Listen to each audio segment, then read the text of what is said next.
está na resposta. Boa noite, Pai nosso, que estais nos céus, santificado seja o vosso nome. Venha a nós o vosso reino. Seja feita a vossa vontade, assim na terra como nos céus. O pão nosso de cada dia dai-nos hoje. Perdoai as nossas dívidas, assim como nós perdoamos aos nossos devedores. Não nos deixeis entregue às tentações. Livra-nos, Senhor, de todo mal, que assim seja. Em nome de Deus, em nome de Jesus, está iniciado o nosso estudo desta noite, que assim seja. Nós estamos no Qual delas poderia harmonizar? Página 89, Sueli? O seu é 89? Nós estamos respondendo. Isso. A pergunta: qual delas poderia harmonizar os pontos dissidentes? É o segundo parágrafo da página 89. Sim, nós paramos aí. Mas nós estamos respondendo a pergunta da página 88. 8. Vamos só fazer a pergunta para a gente não ficar perdido? Vamos. Então vamos. Você pode fazer? Você faz a pergunta e eu vou ler, porque você viu tanto de coisa que Tá, eu li. então tá. Sim. Deixa eu só pegar essa caneta. Permita-me dizer, então, é aí, né? É. Então tá, vai lá. Você Vamos vai, eu na vou fazer a pergunta ou você vai? Eu faço a pergunta, você faz Então o... faz. Permita-me dizer-lhe, então, que se os espíritos não ensinam outros princípios que não sejam os encontrados no Evangelho, não compreendo que utilidade possa ter o espiritismo, uma vez que antes dele já podíamos alcançar nossa salvação, e sem ele podemos ainda consegui-la. Então aqui ele está falando, né, o sacerdote. Se o espiritismo não ensina princípios que está lá no Evangelho, então para que esse espírito, que utilidade que esse espiritismo tem? Se tudo que está no Evangelho já traz a salvação. E até anteriormente já traz a salvação, né? Aí ele continua. O mesmo não sucederia se os espíritos viessem ensinar outras verdades grandes e novas. Alguns desses princípios que transformam a face da terra, como fez Jesus Cristo. Então... eles têm que vir ensinar verdades grandes e novas, assim como Jesus fez. Quando Jesus veio, ele revolucionou, né? Este, pelo menos, era um só. Sua doutrina única, enquanto que os espíritos existem aos milhares, contradizem-se mutuamente, afirmando ser branco o que outros dizem ser preto, motivando o que se verifica desde o começo. Então, quer dizer, Jesus trouxe um ensinamento e já revolucionou, né? Agora, o Espiritismo não. O Espiritismo é um monte de espírito que vem... Cada um com a sua ideia. Com seu ensinamento. Uns falam que é preto, outros falam que é branco. Quer dizer, a contradição nos ensinamentos... Aí ele diz, continua ainda, né? Seus partidários. Seus partidários constituem-se em várias seitas. Então, quer dizer, as pessoas do centro espírita são várias seitas. Não é uma só. Não seria melhor deixar os espíritos em sua tranquilidade e nos atermos ao que já possuímos? Não é melhor deixar esses espíritos quietinho, tranquilo, e ficar só com a Bíblia, só com o Testamento, Antigo Testamento, com os ensinamentos anteriores? Mas não é para vir com as verdades grandes e novas? Ele falou que isso, né? Ele falou que ele deveria vir ensinar verdadeiros grandes e novos como Jesus, né? Então vamos agora, Glaucia, nós estamos na página 89, no segundo parágrafo. Isso. Qual delas poderia harmonizar os pontos dissidentes? Deus, que é prudente, prevendo que a essa explicação os homens mesclariam suas paixões e suas preocupações, não lhes confiou essa nova revelação. Encarregou seus mensageiros, os espíritos, de a proclamarem em todos os pontos do globo, sem dar privilégio a qualquer ponto em particular, a fim de que pudesse ser aplicada a todos e para que nenhum lhe lançasse a mão em proveito próprio. Então, ele está falando que Deus, para harmonizar os pontos dissidentes, o que é que Deus fez? Ele não deixou na mão dos homens. Por quê? Porque Deus é prudente, é sábio. Porque ele sabe que se tivesse posto na mão dos homens, os homens, eles têm suas paixões e preocupações. Ia misturar tudo. Deturpar tudo. Então ele deixou para os espíritos. Isso. Aí ele deixou, e por quê? E os espíritos, eles vão proclamar em todos os pontos. Não é uma cidade só. Todo local.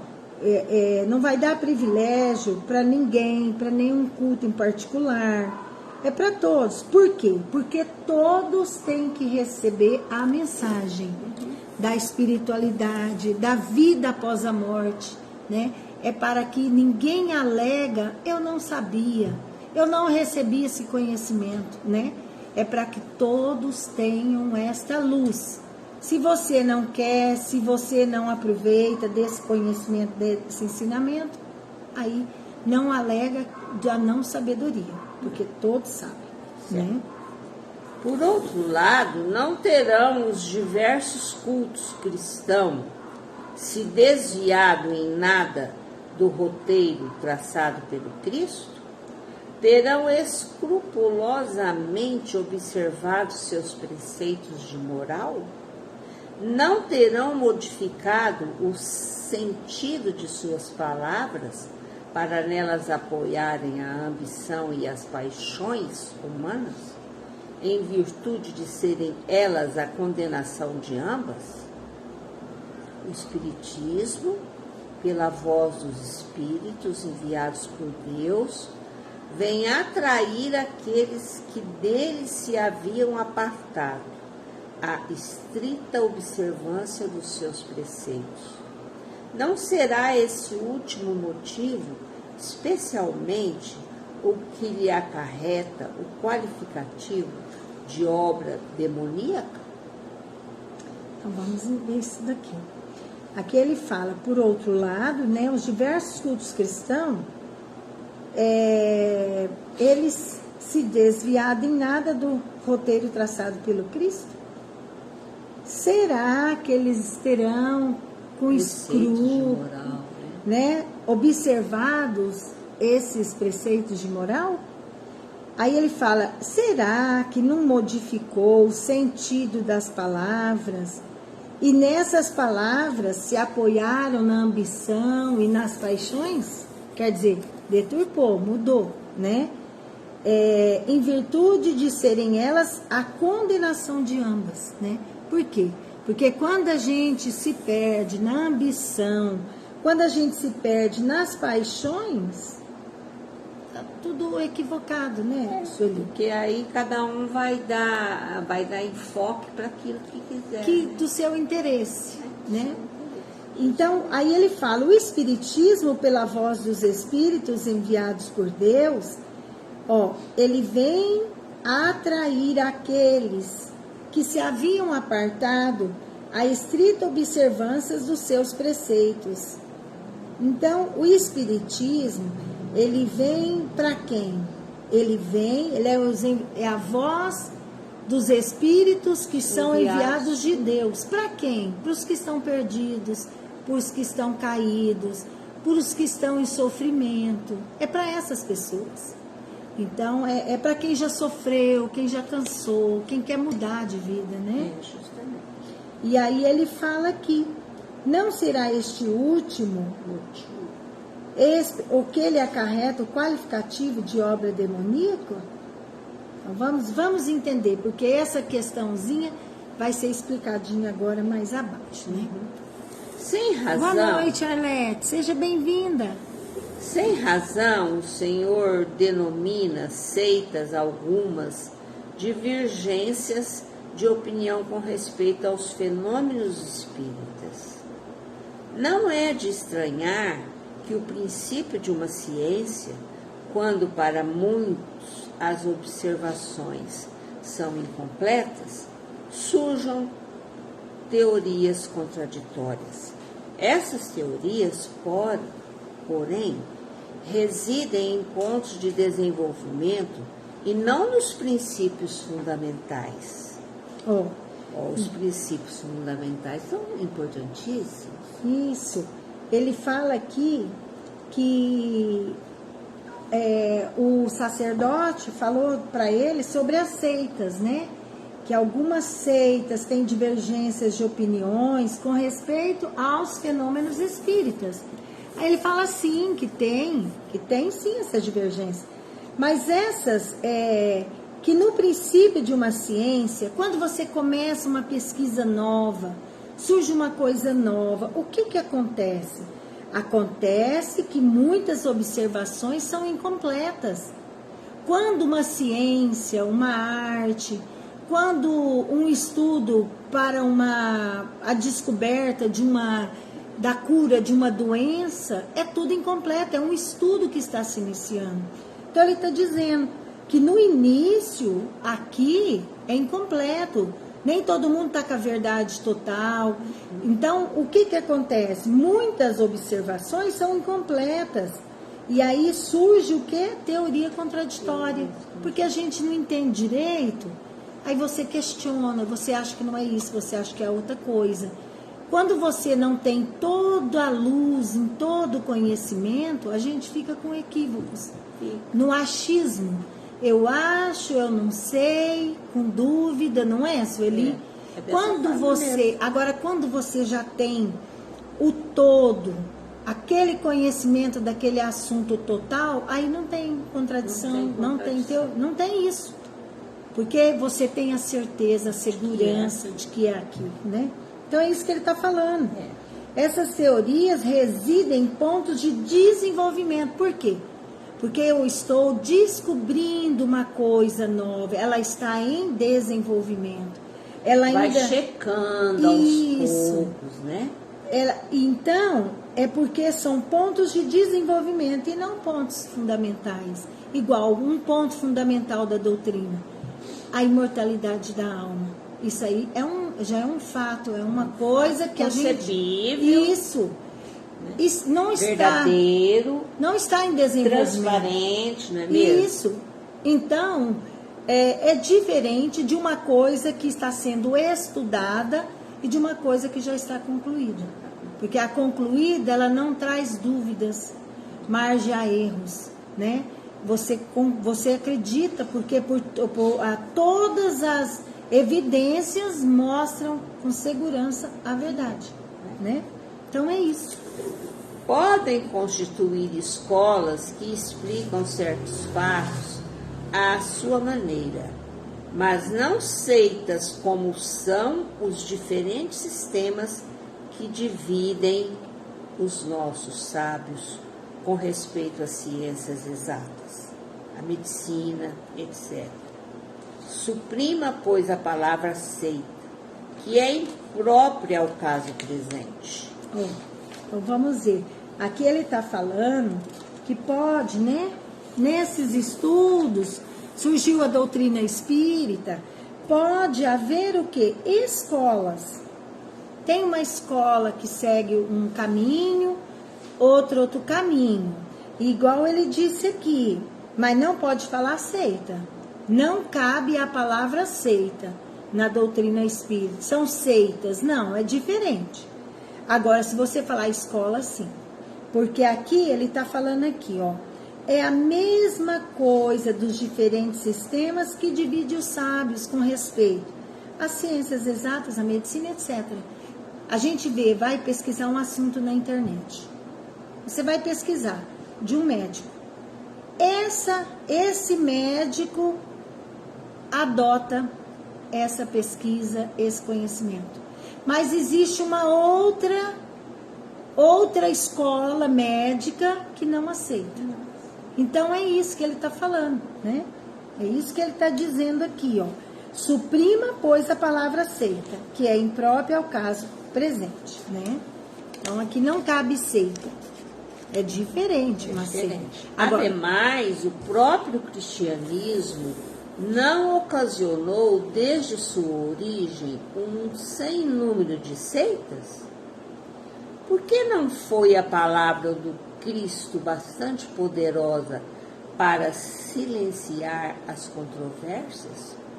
Por que é ela suscetível de interpretações que ainda em nossos dias dividem os cristãos em diferentes igrejas que pretendem todas a exclusividade da verdade necessária à salvação, que se detestam mútua e intimamente e trocam anátemas entre si, em nome do divino mestre de todas, que por sinal pregou unicamente amor e caridade? Olha só, olha só, então ele fala, né, do cristianismo. O cristianismo, você vê a palavra do Cristo, mesmo a palavra do Cristo surgiu tantas controvérsias, tantas seitas, tantas religiosas foram sendo criadas. Por quê? O porquê disso? Aí ele está falando, porque são suscetíveis de interpretações. Ah, eu acredito nisso do cristianismo, mas isso eu não aceito. Aí eu saio, monto uma religião para mim.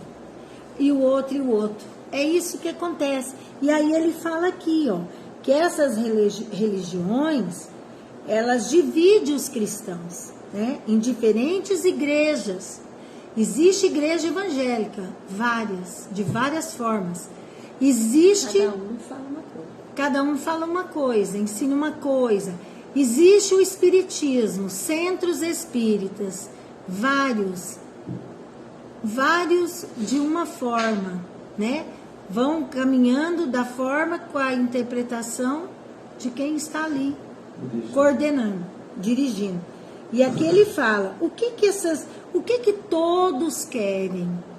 A exclusividade da verdade. E outra, não existe a verdade exclusiva. Nós já falamos sobre a verdade, né? É a verdade de cada um. Então aqui ele fala, ó, que não existe essa exclusividade da verdade, né?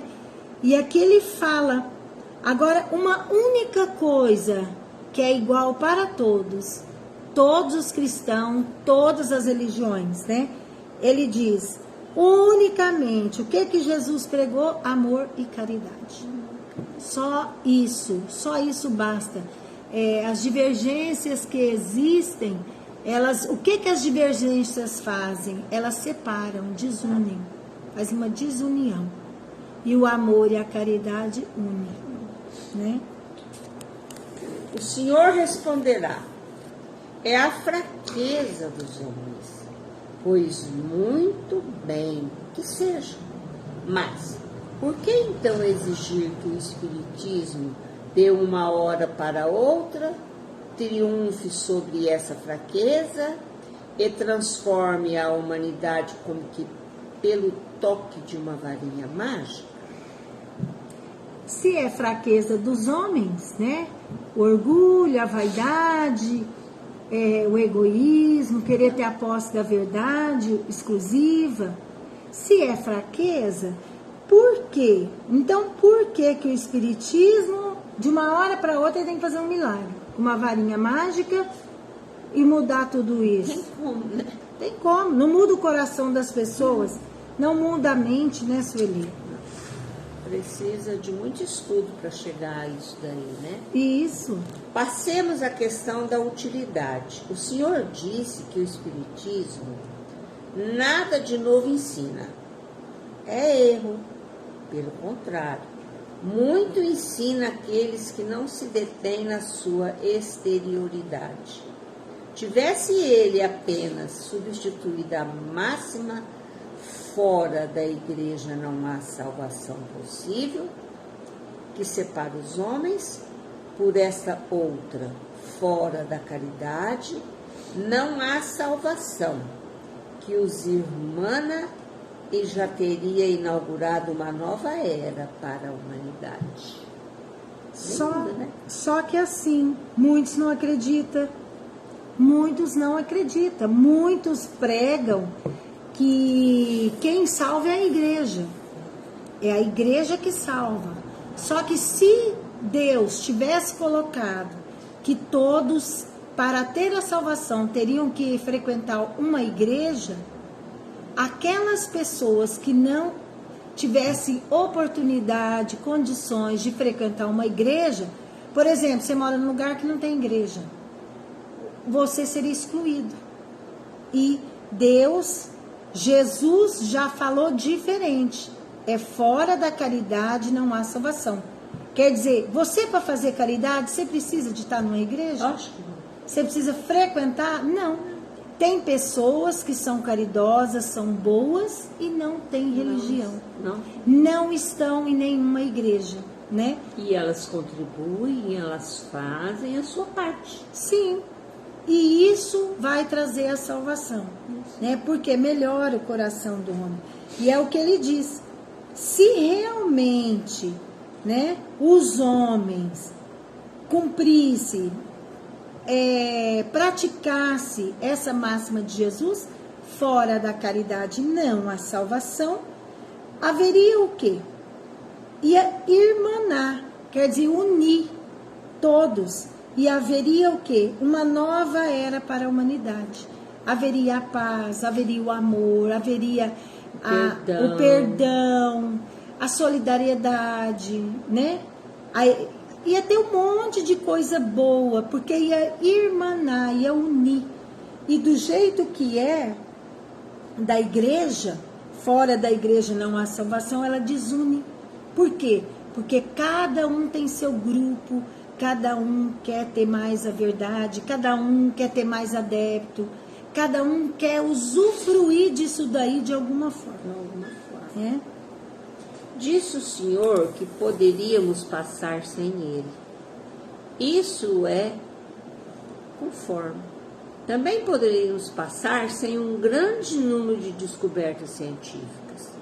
Seguramente os homens estariam tão bem antes quanto depois da descoberta de todos os novos planetas, do cálculo dos eclipses, do conhecimento do mundo microscópio e de outras tantas coisas.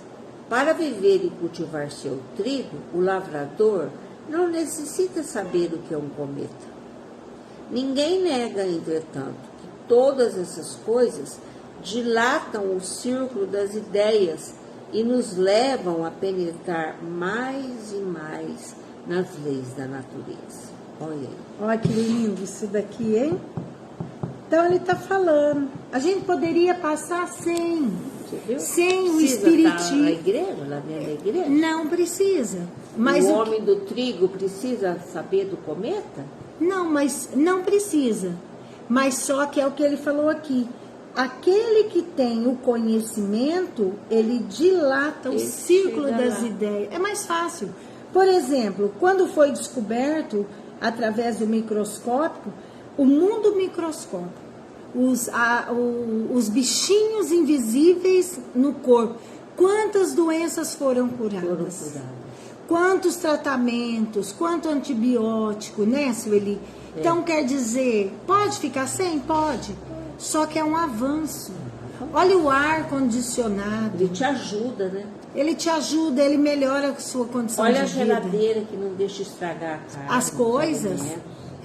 Olha essa energia solar que você paga baratinho e pode ter um tanto de benefício, né? Então, assim, tudo bem, só que isso faz a gente penetrar mais e mais nas leis da natureza, na ciência, na arte, em tudo. E isso melhora nós e melhora a condição de vida de todos, né? O mundo dos espíritos é, pois, uma dessas leis que o Espiritismo nos leva a conhecer, abrindo-nos os olhos para a influência que exercem sobre o mundo corporal. Supondo ainda que a isso se limitasse a sua utilidade, já não seria importantíssima a revelação de semelhante poder? Olha só. Então, ele falou anteriormente das ciências materiais, físicas, né, Sueli? Agora, aqui ele está falando do mundo dos espíritos, que essas leis que o Espiritismo vem mostrar para nós, da existência dos espíritos, da comunicabilidade deles conosco, abre-nos os olhos para quê? Para essa influência dos espíritos que exerce sobre o mundo corporal, né? Tanto é que lá no Livro dos Espíritos fala, os espíritos, eles agem em vós, nos seus pensamentos? Aí vem a resposta, sim, tanto é que eles é que vos dirigem. Então, eles conduzem, dependendo da nossa sintonia espiritual, eles mandam e desmandam em nós, faz o que quer de nós. Olha a importância de saber da existência do mundo espiritual, dos espíritos, né? Então, ele fala... É o poder que ele exerce sobre se limitar esse conhecimento do mundo dos espíritos, tiver uma limitação, o que isso vai acontecer?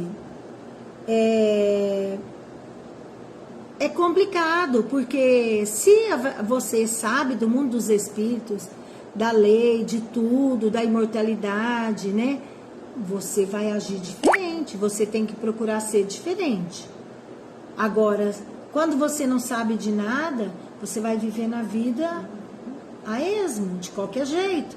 É como o cavalo chucro, que não é domado ainda. Ele sai correndo, derrubando tudo, não é?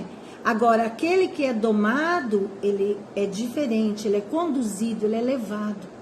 Então, esse conhecimento ele é importantíssimo para nós, muda a nossa vida, né? Vejamos agora sua influência moral.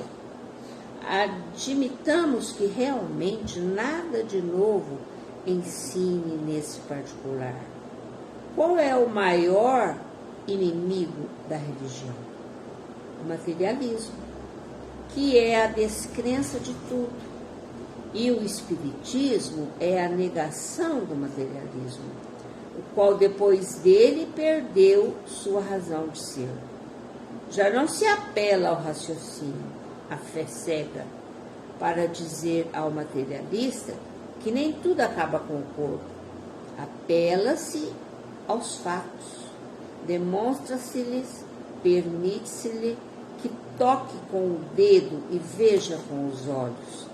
E não será de grande importância esse serviço que presta à humanidade e à religião? Isto, porém, não é tudo. A certeza da realidade da vida futura, o quadro pleno da vida que nos apresentam aqueles cujo ingresso nela precedeu ao nosso, comprovam a necessidade da prática do bem e as consequências inevitáveis do mal. Olha que coisa maravilhosa, hein? Aqui ele fala, né? Qual é o maior inimigo da religião? O materialismo. O materialismo. O materialismo é a descrença de tudo. Para que eu vou estudar? Para que eu vou me esforçar nesse ali? Para que eu vou ser bom? Para que eu vou ser justo? Né? Se morreu, tudo acabou, né? E aí ele fala que o espiritismo, ele é a negação do materialismo. Por quê? Porque a vida continua. A vida continua após a morte, o túmulo. O corpo de carne perece, mas o espírito continua vivo, né? E aí ele ainda fala aqui, já não se apela ao raciocínio, né? A fé cega, né? Apela-se aos fatos. Existem. Os espíritos existem. Toca com o dedo e veja com os olhos, né? Hoje, vai na internet, entra na internet, pesquisa sobre os espíritos. Você vai ter uma gama de testemunhos, de fenômenos mediúnicos, para provar, para mostrar, né? Até aqui no centro, de vez em quando, a pessoa chega com uma história, né? Prova a existência deles, os benefícios, né? que tem. A atuação deles na nossa vida, que é o que ele está dizendo aqui, ó. Não será uma grande importância esse serviço que o espiritismo presta à humanidade e à religião? Quer dizer, falando a certeza da realidade da vida futura, a vida continua. Você vai continuando a fazer esse monte de bobagem, um monte de besteira? A vida continua. Quando desencarnar, vai ter que prestar contas a Deus de tudo, né? Aí ele diz, o quadro pleno da vida, né? Nos apresenta aqueles cujo ingresso nela precedeu ao nosso. Nós temos aqui no livro Céu e Inferno um monte de exemplo de pessoas que desencarnaram e retornaram dando seus testemunhos. Isso existe. E aqui comprovam a necessidade da prática do bem e as consequências inevitáveis do mal.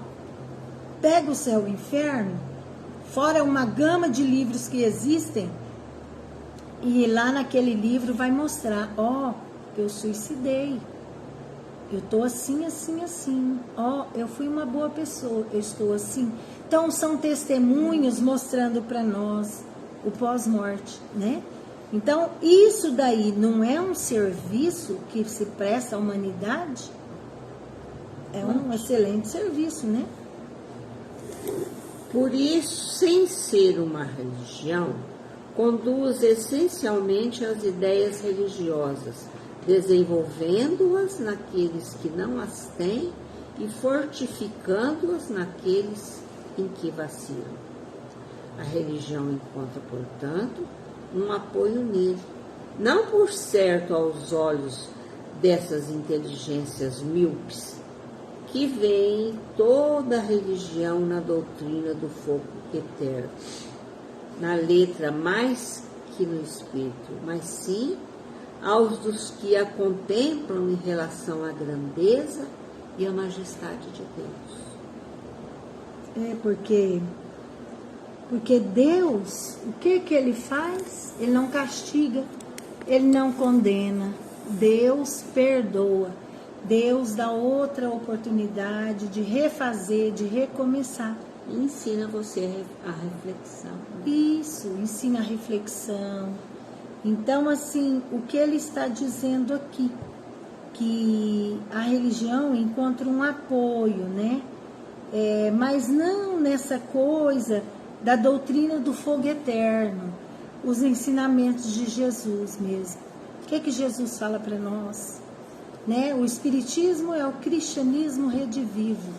Os ensinamentos de Jesus vêm fazer para melhorar o homem. Então aqui a religião é para melhorar o nosso coração, o nosso interior, né? E mostrar, aqui ele está falando, não é uma doutrina de fogo eterno, não é. Ela é o quê? Ela vem mostrar a grandeza e a majestade de Deus. Vem mostrar para nós, com o Espiritismo, a gente veio conhecer um Deus bom, um Deus misericordioso, justo, né? Antigamente era um Deus que punia. Se você não fizer isso, Deus te castiga. Tem muitas religiões, Tem muitas passagens bíblicas que fala isso, que prega, Deus castiga, Deus pune. Boa noite, Juninho, que bom que você está assistindo, que ótimo. Obrigada, seja bem-vindo também. Arlete, nossa amiga lá de Fernandópolis, né? Seja bem-vinda também. Numa palavra, o Espiritismo dilata e eleva as ideias, combate os abusos gerados pelo egoísmo, a cobiça e a ambição. E quem se atreverá a declarar-se seu campeão e os defender? Então, olha que bonito aí também. Olha que lindo, né? Vamos falar um pouquinho, né, Sueli? Espiritismo dilata. O que é dilata? Amplia, expande, né? Eleva as ideias. Quer dizer, combate os abusos gerados pelo egoísmo, a cobiça e a ambição. Por quê? Porque o Espiritismo vem falar das vidas sucessivas. Vem falar para nós que somos filhos de Deus, todos irmãos, devemos tratar a todos como irmãos, né, Sueli?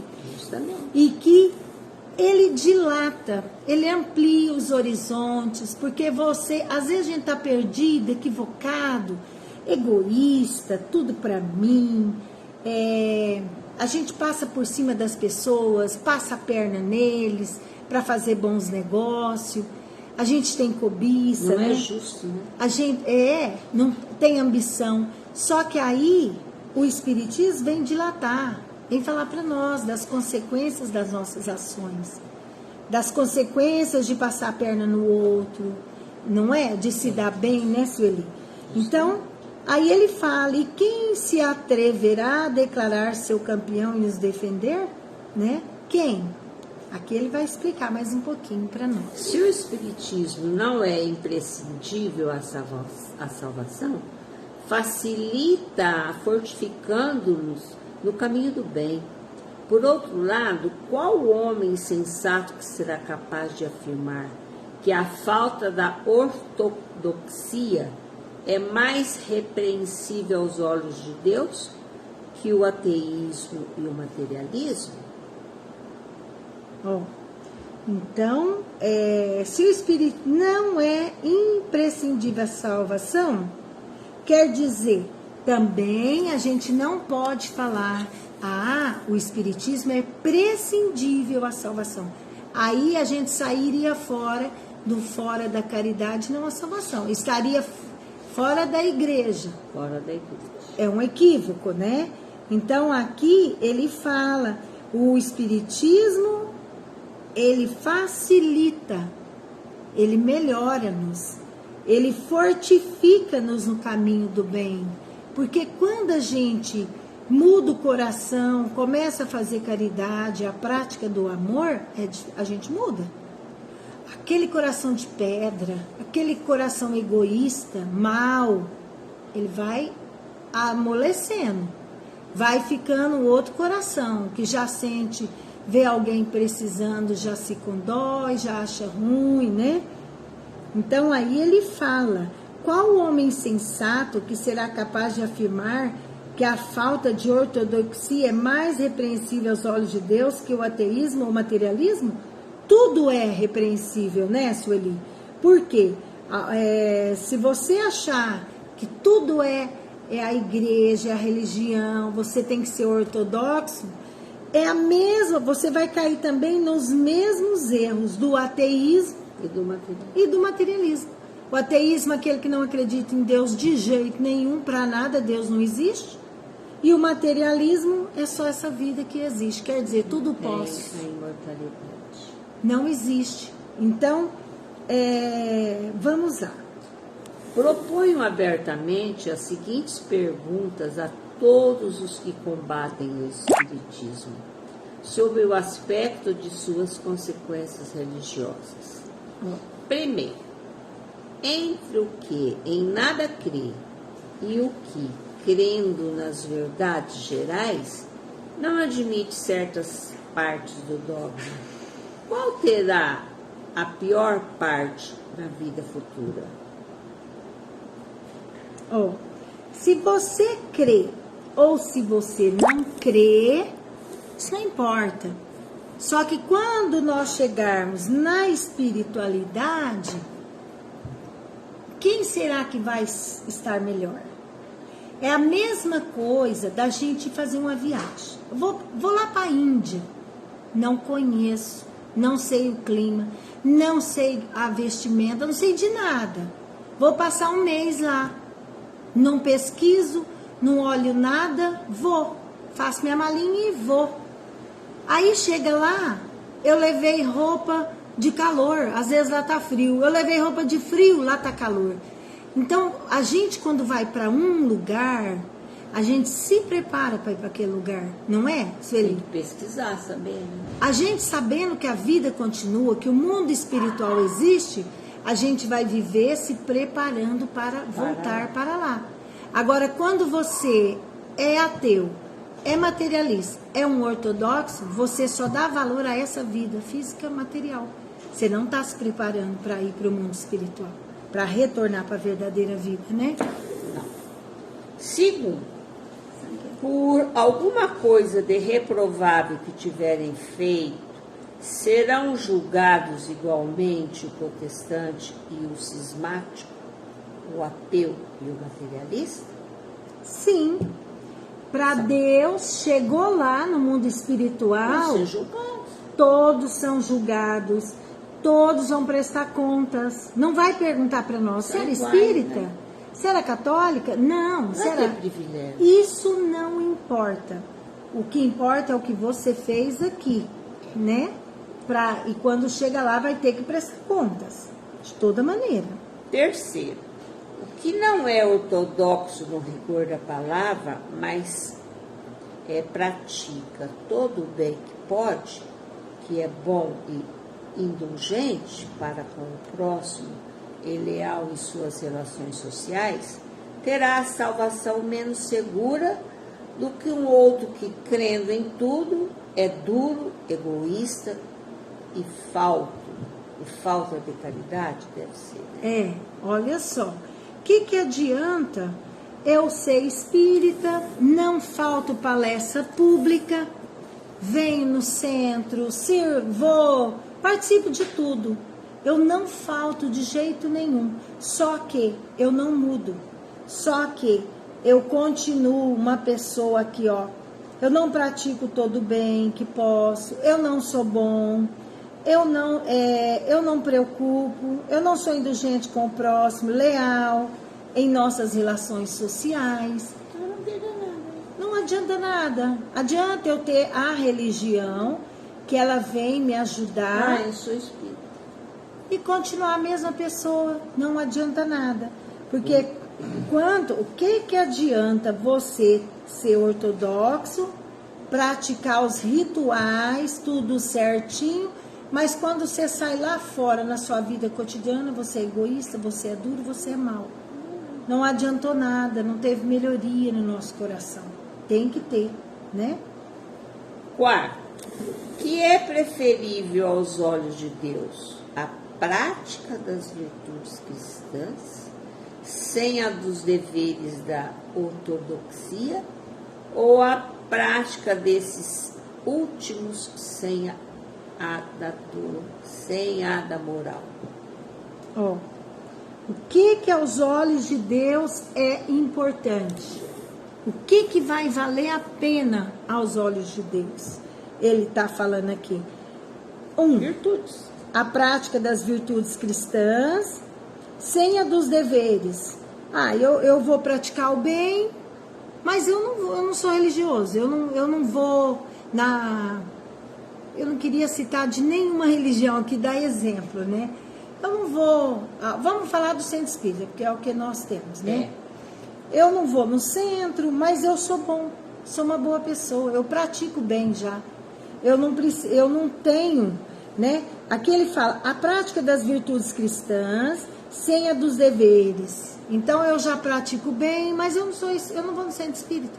Eu não preciso, eu já faço bem. Ou a prática da ortodoxia, sem a da moral. sem as virtudes cristãs. Então, o que é preferível? A prática do bem, a prática do amor. É melhor do que você for um religioso que vai toda semana na igreja, mas que continua mal. Não mudou. Então, não adianta. Você tem horário? Ah, não tem, né, Sueli? Ninguém está com celular? Só Que o hora meu. que é agora? Só tem o meu. Será que eu posso sair? Ah, não está falando? Hã? Não. está funcionando. Lá tá. Nós vamos mexer naquele relógio hoje. Então vamos lá. Vamos mais esse trechinho? Vamos cantar uma música Deixa eu ver hoje? até onde vai. Não, Ixi, tem que ligar a Glaucia. bomba. Tá longe, sabe por quê, Glaucia? Tem que ligar a bomba. Vai encerrar o capítulo. Então vamos deixar. Vamos parar por aqui, Eu Sueli? acho melhor A parar gente no- foi. A é, gente. A as gente. consequências religiosas, que foram as 4. Dá uma canetinha, Tá. deixa eu fazer um xizinho. Nós vamos parar aqui nas respondidas, então, né? Que Isso. dia que é? Hoje é 18, Isso. 19, 21, 22, 23, 24, 25. Tudo mal. E agora, na próxima segunda, a gente encerra esse capítulo. Começa Vai outro começar um novo assunto. capítulo. Né? Teve muito bom. Teve ótimo, maravilhoso. Gostei muito. Então tá, vamos cantar uma musiquinha? Faz tempo que a gente não canta. Eu vou um livro para Gabriela, ela quer estar participando do estudo lá de Santa Fé. Deixa eu terminar para ela. Então vamos lá. Vamos cantar uma musiquinha, Germano? Joga o óculos, você diz, né? O que você quer cantar, Germano? Ah, eu preciso de... Hoje eu estava pensando, meu Deus. Agora Uma música nova. eu acho que agora eu vou ter condições de arrumar as músicas novas para Você nós. viu uma música Eu nova vi que eu passei? Sonda-me, maravilhosa. É, Qual? Como é eu que falava pra chama? você. Ela vai duvidar. Por isso que eu passei para você. Nós temos muito, É o canta som. muito aquela música. Eu tenho a minha seleção, quando eu vou fazendo, eu só vou cantando ela. O que vocês querem? Segura na cantar? mão. Qual? Quer cantar música nova? Só Não. 3 cantar música nova, nós estamos no SAR. Não, não falei nada. Vamos cantar segura na mão de Deus. Então vamos. Então vamos. Vamos segurar na mãozinha de Deus. 1, 2, 3. Se as águas do mar da vida quiserem te afogar, segura na mão de Deus e vai. Se as tristezas desta vida quiserem te sufocar, segura na mão de Deus e vai. Segura na mão de Deus, segura na mão de Deus, pois ela te sustentará. Não temas, segue adiante e não olhes para trás. Segura na mão de Deus e vai. Se a jornada é pesada e te cansas da caminhada, segura na mão de Deus e vai. Orando, jejuando, confiando e confessando, segura na mão de Deus e vai. Segura na mão de Deus, segura na mão de Deus, pois ela te sustentará. Não temas, segue adiante e não olhes para trás. Segura na mão de Deus e vai. O Espírito do Senhor sempre te revestirá. Segura na mão de Deus e vai. Jesus Cristo prometeu que jamais te deixará. Segura na mão de Deus e vai. Segura na mão de Deus, pois segura na mão de Deus, pois ela te sustentará. Não temas, segue adiante e não olhes para trás. Segura na mão de Deus e vai. Então a prece São Francisco já fica sendo a prece de encerrar. Vamos? Vamos à prece de São Francisco? Já é uma prece. Bebe um golinho de água. Não. Vamos lá. 1, 2, 3. A nossa prece. Senhor, fazei instrumento de vossa paz. Onde houver ódio, que eu leve o amor. Onde houver ofensas, que eu leve o perdão. Onde houver discórdia, que eu leve a união. Onde houver dúvidas, que eu leve a fé. Onde houver erros, que eu leve a verdade. Onde houver desespero, que eu leve a esperança. Onde houver tristeza, que eu leve a alegria. Onde houver trevas, que eu leve a luz. Ó Mestre, fazei-me que eu procure mais consolar que ser consolado, compreender que ser compreendido, amar que ser amado, pois é dando que se recebe, é perdoando que se é perdoado, e é morrendo que se vive para a vida eterna. Mestre, fazei-me que eu procure mais consolar que ser consolado, compreender que ser compreendido, amar que ser amado, pois é dando que se recebe, é perdoando que se é perdoado, e é morrendo que se vive para a vida eterna. Muito bem, uma boa noite, que todos possam seguir essa semana com esses ensinamentos, com firmeza, com coragem, que Deus esteja sempre com nós. Fiquem com Deus.